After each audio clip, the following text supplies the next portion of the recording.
नमस्कार दोस्तों, स्वागत है आपका अपने चैनल यूपी बोर्ड ज्ञान भंडार पर। दोस्तों तो आज हम गणित कक्षा 10 की प्रश्नावली 1.1 को एकदम विस्तार से करेंगे। जो आपका चैप्टर है वो आपका है रियल नंबर्स यानी कि वास्तविक संख्याएं का हम प्रश्नावली 1.1 हल करेंगे। 1.1 को हल करने से पहले मैं आपको कुछ बेसिक कॉन्सेप्ट सिखा दे रहा हूँ। उस पर अगर आप सीख जाएंगे तो पूरी प्रश्नावली आपकी मात्र 5 मिनट में आपका हल हो जाएगा। बस आप कुछ बेसिक पॉइंट मैं आपको जो सिखा रहा हूँ और जो बेसिक टिप्स दे रहा हूँ और जो चीज़ सिखा रहा हूँ बस आप उसको ध्यान से बस देखते चलिएगा। पूरा वीडियो को एंड तक देखिएगा, क्योंकि एक ही वीडियो में आपका चैप्टर 1 का प्रश्नावली 1.1 एकदम क्लियर हो जाएगा। यहाँ से 2 नंबर का या 1 नंबर का सवाल या बड़े नंबर में सवाल भी पूछ सकता है। चलिए पहले इन नंबर्स क्या होते हैं, संख्याएँ क्या होती हैं। संख्याएँ क्या होती हैं, पहले हम संख्याओं पर थोड़ा सा डिस्कस करेंगे। संख्याएँ क्या होती हैं, संख्याएँ क्या होती हैं। संख्याओं में हमारा क्या क्या आता है, जैसे कि देखिए संख्याओं में पहले हम एक बनाते हैं चार्ट की तरह, मैं आपको समझा रहा हूँ डायग्राम बना के एकदम बेहतरीन से। संख्याएं में आपकी दो संख्याएं आती हैं। एक तो आपकी आती हैं वास्तविक संख्याएं, वास्तविक संख्याएं, ठीक है। एक तो आपका होता है काल्पनिक संख्याएं, काल्पनिक संख्याएं जिसे हम इमेजिनरी नंबर कहते हैं, और वास्तविक संख्याएं को हम रियल नंबर कहते हैं, जो कि हमको रियल नंबर को पढ़ना है। रियल नंबर में आपका क्या आता है, जैसे कि आपका आता है रियल नंबर में जैसे कि dot dot dot -3 -2 -1 0 1 2 3 dot dot dot infinity तक, ये आपका आता है वास्तविक संख्याएं में, ठीक है। और काल्पनिक संख्याएं क्या होती हैं आपकी, काल्पनिक संख्याएं वो होती हैं जो देखिए जैसे अंडर रूट में हो गया आपका माइनस का एक कोई संख्या हो गया, यहाँ पे कोई अंक हो सकता है, यहाँ पे -2 हो गया, -3 हो गया, -6 हो गया, यानी कि रूट के अंदर जो संख्याएं होती हैं माइनस में उन्हें हम काल्पनिक संख्याएं बोलते हैं, ठीक है। आपको इतना कॉन्सेप्ट क्लियर हो गया। चलिए अब हम आगे बढ़ते हैं। आप बस आप कॉन्सेप्ट को एक एक कॉन्सेप्ट को बस समझते चलिए। अब देखिए वास्तविक संख्या आपने समझ ली, वास्तविक संख्या में इसमें दशमलव भी आ सकता है, जैसे 2.3 2.4 4 कुछ भी आ सकता है, ठीक है। अब थोड़ा सा इसको हम पेंट कर लेते हैं, थोड़ा सा अच्छा लगेगा देखने में।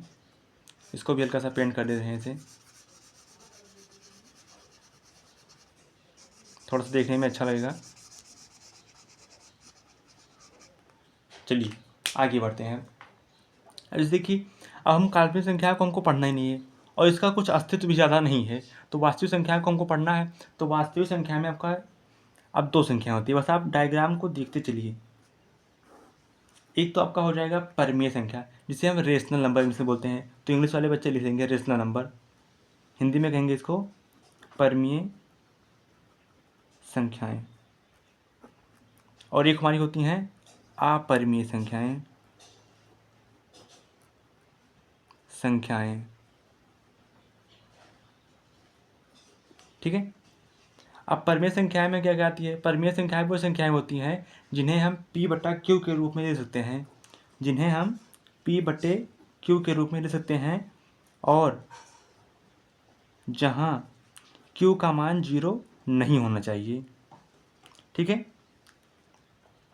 जैसे कि मान लीजिए यहाँ पे हो जाएगा 2/3, एग्जाम्पल के लिए 2/3, यहाँ से आपका 4 भी हो गया, 4 हो सकता है ना, क्योंकि इसके बटे में हम 1 कर सकते हैं।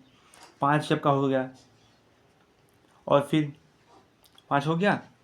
अब चलिए यहाँ पे आप परमीय संख्या है जिन्हें हम P/Q के रूप में नहीं लिख सकते हैं। और जो संख्या हमारी रूट में होती है, जो संख्या है रूट, एक आप ये समझ लीजिए कि जो संख्या है रूट से बाहर ना निकल पाएँ, जैसे कि √5, ये √5 काल्पनिक संख्या नहीं है, ये अपरिमेय संख्या है। √5 हो गया, √7 हो गया, √3 हो गया, √2 हो गया। तो ये सब इनको हम P/Q के रूप में नहीं लिखते हैं, तो ये हमारी क्या हो जाएंगी, अपरिमेय संख्याएं, ठीक है।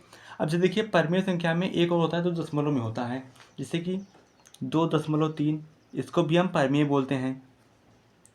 और फिर एक होता है 2 दशमलव, ऐसे आप मान लीजिए आगे 3 3 3, या 2.3 इसको बोलो, या 2.33। तो इसका मतलब क्या होता है, जैसे कि एक अलग ये मान लीजिए, तो इसके मतलब होता है इसके ऊपर बार लगा है, ठीक है, इसका मतलब यही होता है। जैसे ये जो आ जाएगा, तो ये हमारा ये दशमलव प्रसार इसका तो अशांत है, लेकिन ये आवृत्ति है, यानी कि ये एक टर्म के बाद रिपीटेशन हो रहा है, लेकिन एक टर्म के बाद ये रुक रहा है, यानी कि 3 3 3 3 आ रहा है, ठीक है। तो ये क्या है आपका, ये आपका दशमलव प्रसार इसका अशांत है, लेकिन उसके साथ साथ क्या है, आवृत्ति है। तो इस प्रकार के जो होते हैं वो हमारी परिमेय संख्याएं होती हैं। जैसे अपरिमेय संख्या क्या होती है, जैसे कि मान लीजिए आपका आ गया 2.3, फिर 0.3, फिर 0.03, फिर 0.03 आ गया। तो ये हमारी क्या होती हैं, ये संख्याएं रिपीटेशन नहीं हो रही हैं, ये संख्या बढ़ते ही चली जा रही हैं, इसे इनका पता नहीं है कि क्या हो रहा है। तो ये क्या होती हैं, हमारी अशांत होती हैं और अनावृत्ति होती हैं, अनावृत्ति होती है, ठीक है। यहाँ तक हो गया। आप चलिए अगले कॉन्सेप्ट में बढ़ते हैं। अब देखिए परिमेय संख्या के भी कई पार्ट होते हैं। जैसे कि देखिए परिमेय संख्या का समझ लीजिए, या कुछ और समझ लीजिए। जैसे कि देखिए परिमेय संख्या के समझ लीजिए क्या क्या होता है, 3 पार्ट मान लीजिए होता है। एक तो आपकी होती है पूर्ण संख्या, ठीक है। एक आपका होता है पूर्णांक, जिसे हम इंटीजर बोलते हैं, पूर्णांक। एक आपका होता है प्राकृतिक संख्या, ये आप लोगों ने सुना होगा, प्राकृतिक संख्या। तो प्राकृतिक संख्या क्या होता है, जिसे हम इंग्लिश में बोलते हैं नेचुरल नंबर। तो ये आपकी शुरू होती है कहाँ से, 1 से, 1 2 3 4 5 डॉट डॉट डॉट, जहाँ तक आप ले सकते हैं इसको, हो गया। अब देखिए, अब पूर्ण संख्या, पहले आप पूर्ण समझा देते हैं। पूर्ण संख्या क्या होता है, अब प्राकृतिक संख्या के पहले 0 आप ऐड कर दीजिए, बाकी वैसे ही, तो आपका पूर्ण संख्या हो जाएगा 3 4 5 डॉट डॉट डॉट इन्फिनिटी तक। अब पूर्णांक आपका क्या होता है, पूर्णांक आपका वो होता है, जैसे कि देखिए पूर्णांक हो जाएगा आपका -3 डॉट डॉट डॉट, देखिए -3 -2 -1 0, फिर 1 2 3 4 डॉट डॉट डॉट इन्फिनिटी तक होता है, ठीक है।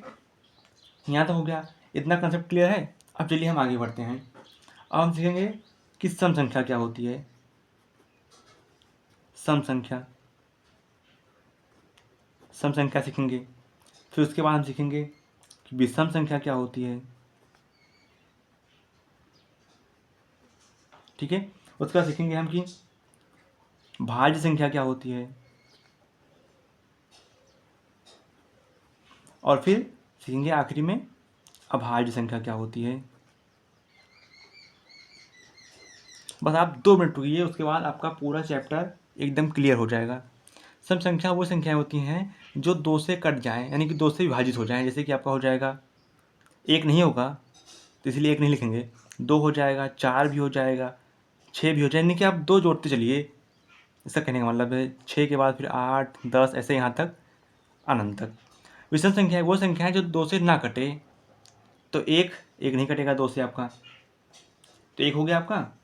फिर आपका 3 हो जाएगा, 3 नहीं कटेगा, फिर 5, फिर 7, 2 2 जोड़ते चलिए, 9 11 डॉट डॉट डॉट इन्फिनिटी तक।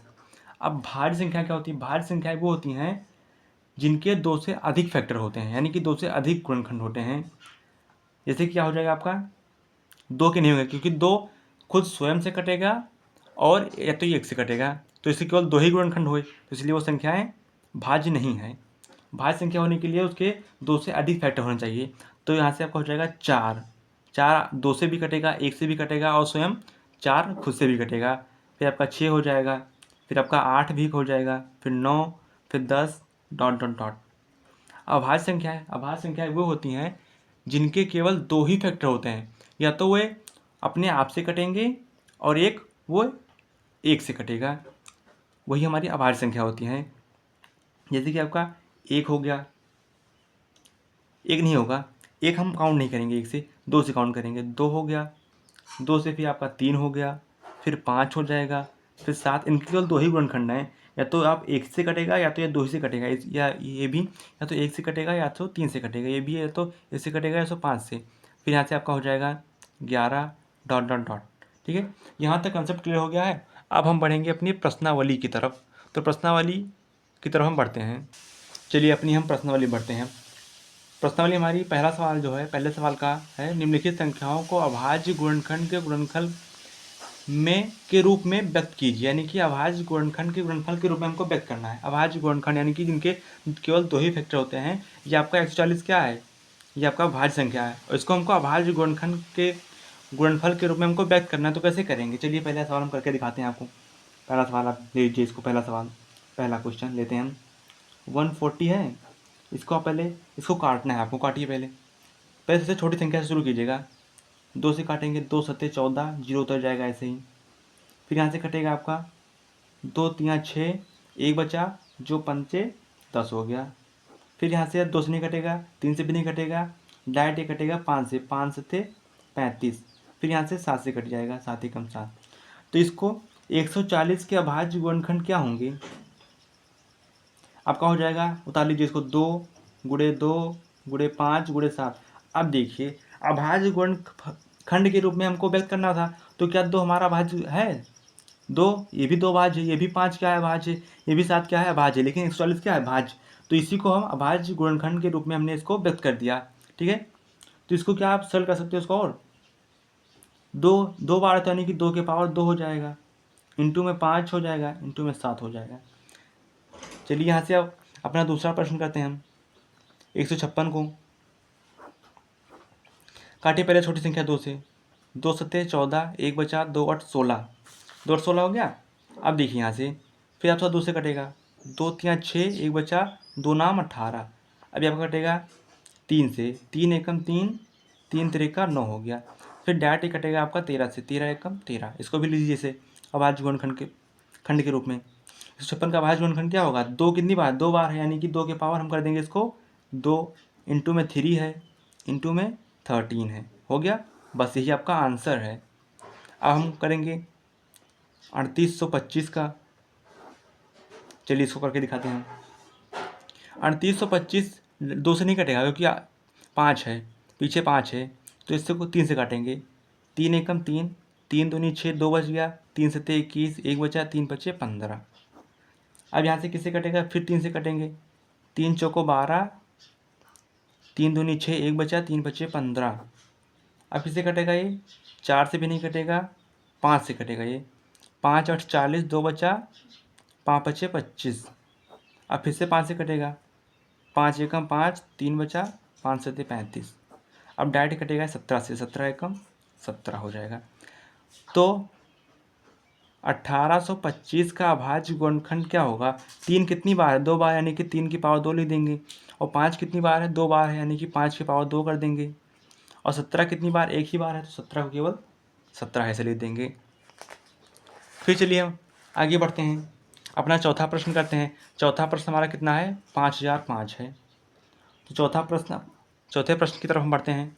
चौथा प्रश्न हमारा है कि 5005 को आपको अभाज्य गुणनखंड के रूप में व्यक्त करना है। तो डायरेक्ट किससे कटेगा, ये 5 से कटेगा, ना तो 2 से कटेगा, ना तो 3 से कटेगा, ना ही 4 से कटेगा।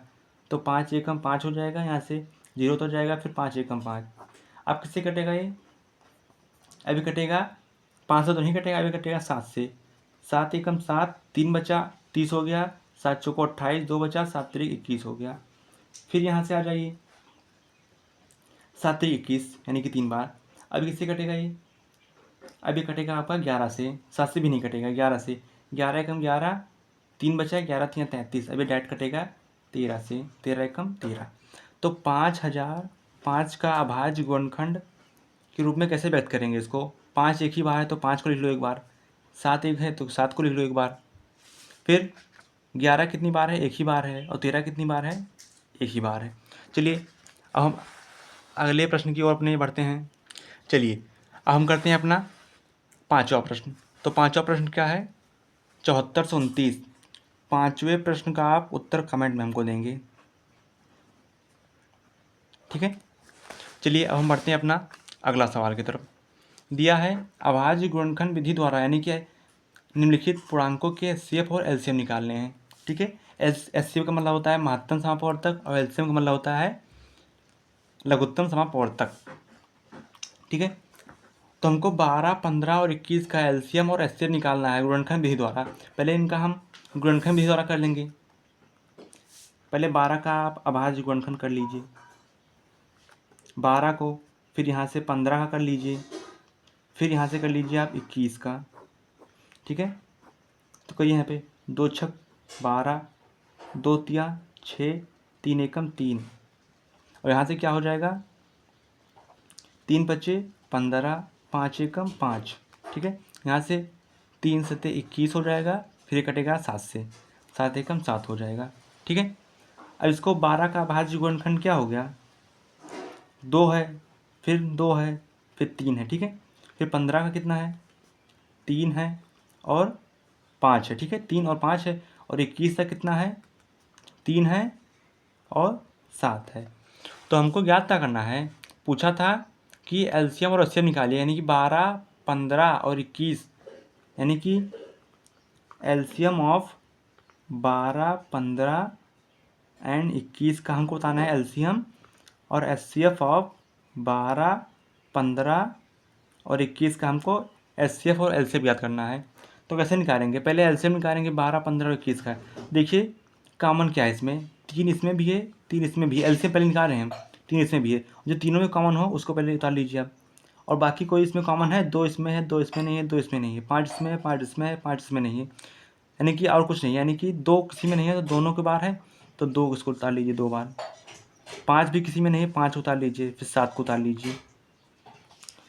इस पर करेंगे गुणा, कितना आएगा गुणा करने पे 3 दूनी 6, 6 दूनी 12, 12 पंजी 60, और फिर 60, 7 छक 42, यानी कि 420 आ जाएगा आपका एलसीएम आ जाएगा। ठीक है, और एचसीएफ क्या हो जाएगा, एचसीएफ में जो दोनों में, जो तीनों में हमारा कॉमन होगा वही हमारा एचसीएफ होगा, जो इसमें भी कॉमन हो, इसमें भी कॉमन हो, इसमें कॉमन है, मतलब कि जो संख्या इसमें भी हो और इसमें भी हो और इसमें भी हो, 3 इसमें भी है, 3 इसमें भी है, 3 इसमें भी है, तो हमारा एक 3 हो गया।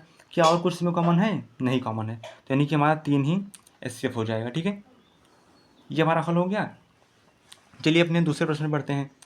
17, दूसरा, ये पहला सवाल था, दूसरा सवाल 17 का निकालना है, 23 का और 29 का। ठीक है, 17 का, 23 का और 29 का। अब आप एक बात यहाँ पे नोटिस करेंगे कि 17, 23, 29 क्या है, अभाज्य गुणनखंड है। इनके 2 ही फैक्टर होंगे कि या तो आप स्वयं से कटेगा या 1 से कटेगा, तो ये 17 से ही कटेगा खुद, और ये 23 से कटेगा, और ये 29 से ही कटेगा, 29 से 29। तो यानी कि 17 का अभाज्य गुणनखंड क्या होगा, खुद 17 ही होगा। 23 का क्या होगा, खुद 23 ही होगा। 29 का क्या होगा, खुद 29 ही होगा। तो इस पोजीशन में जो होता है हमारा, हमको इसमें भी एलसीएम और एचसीएफ निकालना है। एलसीएम निकालना है 17, 23 और 29 का। एलसीएम ऑफ 17, 23 और 29 का, यहाँ पे एलसीएम निकालेंगे, और फिर एचसीएफ निकालेंगे। HCF of 17, 23, 29।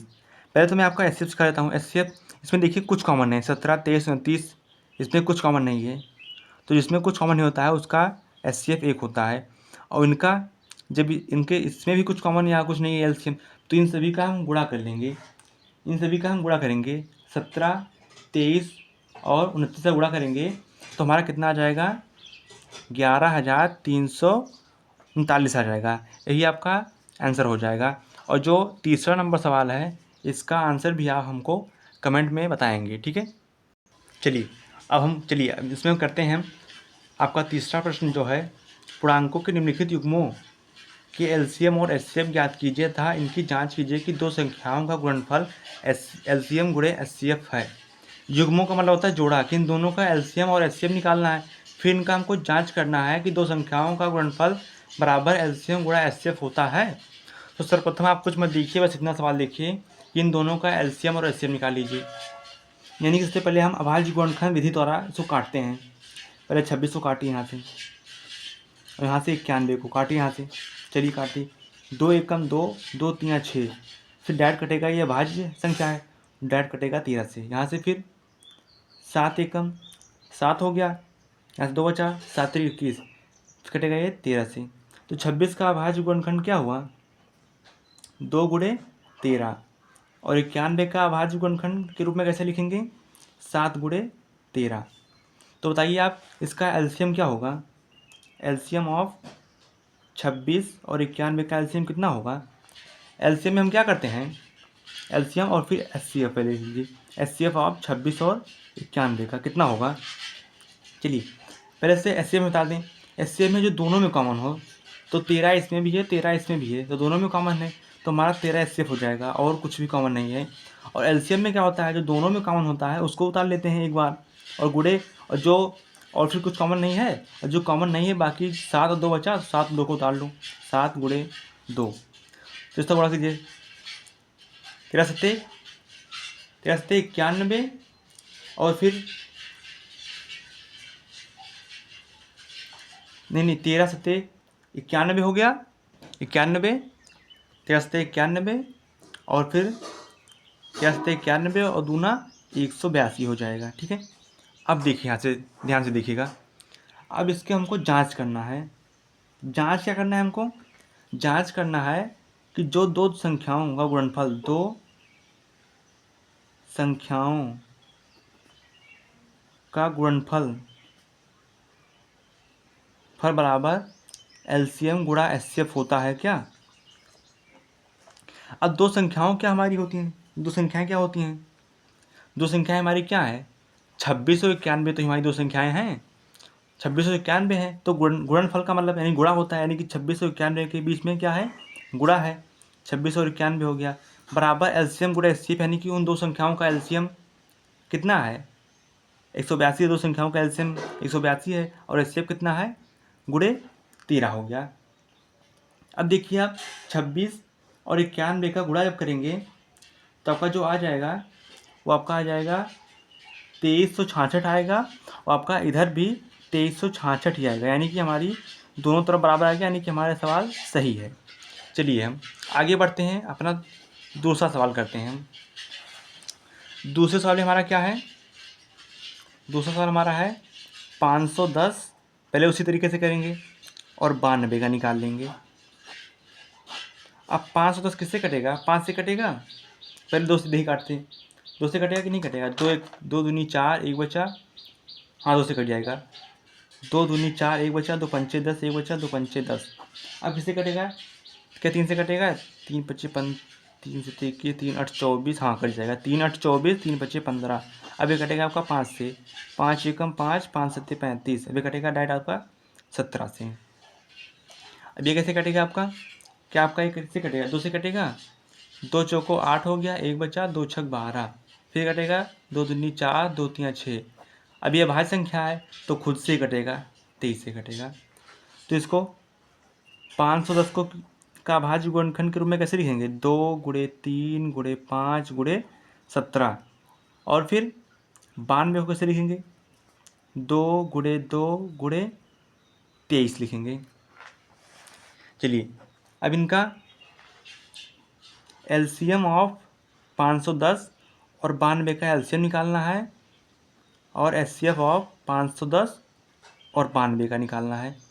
तो एचसीएफ क्या, पहले एचसीएफ निकालेंगे। एचसीएफ जो दोनों में कॉमन हो, तो दोनों में कॉमन केवल 2 है और कुछ भी कॉमन नहीं है, 3 इसमें नहीं है, 5 इसमें 5 इसमें नहीं है, तो केवल हमारा 2 ही आपका एचसीएफ हो जाएगा।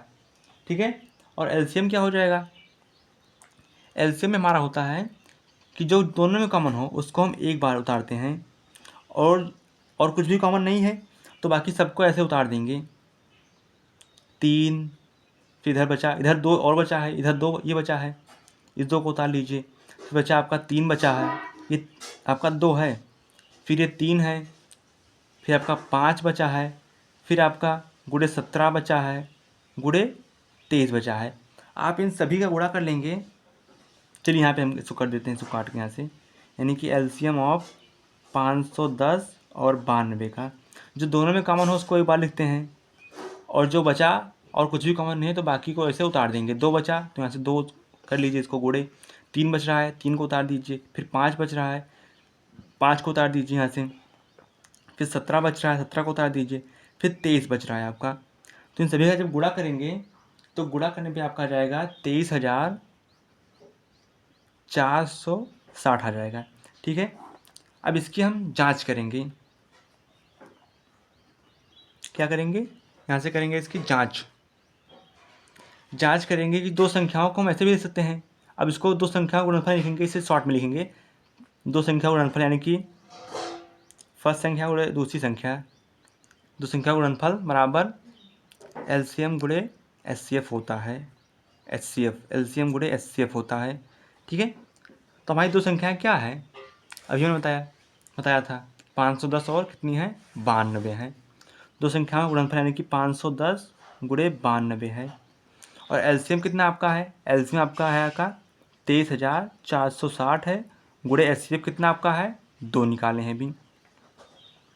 तो इनको 510 से गुणा आप करोगे आप 92 से, तो आपका आ जाएगा 46,920, 46,920 आ जाएगा।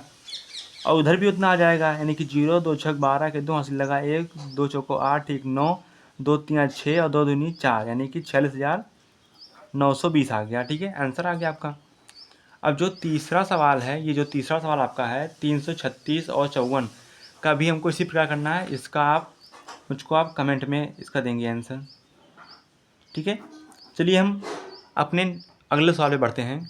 चलिए अगला सवाल हमारा है कि एचसीएफ 306 और 657 का 9 दिया है। ठीक है, दिया है ये, और एलसीएम 306 और 657 का हमको ज्ञात करना है। ठीक है, तो इसमें आपका यही फॉर्मूला लगेगा, जो दो संख्याओं का गुणनफल होता है, यानी कि पहली संख्या गुणे दूसरी संख्या, वो आपका होता है एलसीएम गुणा एचसीएफ होता है।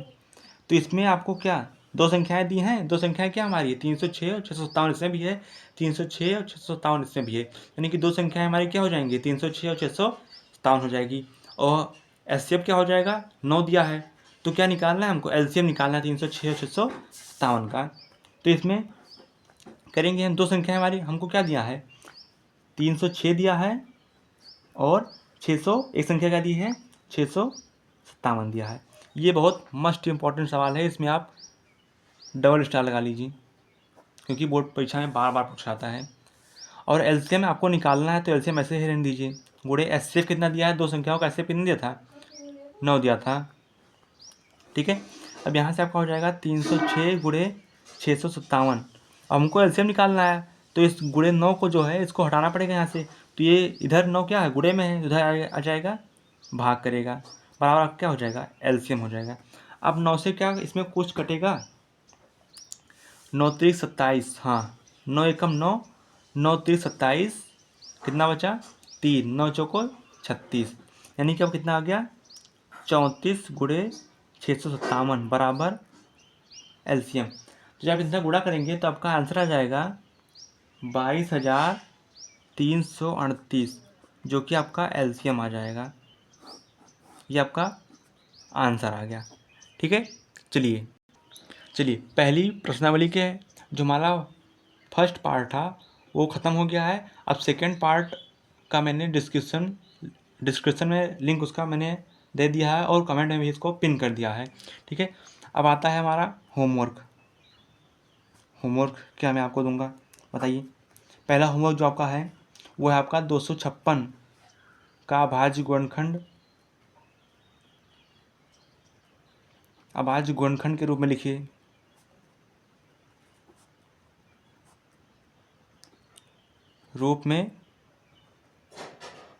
लिखिए। ठीक है, ये हो गया पहला आपका। और दूसरा हो गया, और आपका 12,673 का भी आपको अभाज्य गुणनखंड के रूप में लिखना है। फिर आपको तीसरा जो प्रश्न है वो अलग सा थोड़ा देंगे, 26 और 91 का, 26 और 91 का तो हो गया हमको लगता है, नहीं इसको मत रहने दीजिए। चलिए इतना ही आपका आंसर है, इसको आप कमेंट में आंसर जरूर दीजिएगा।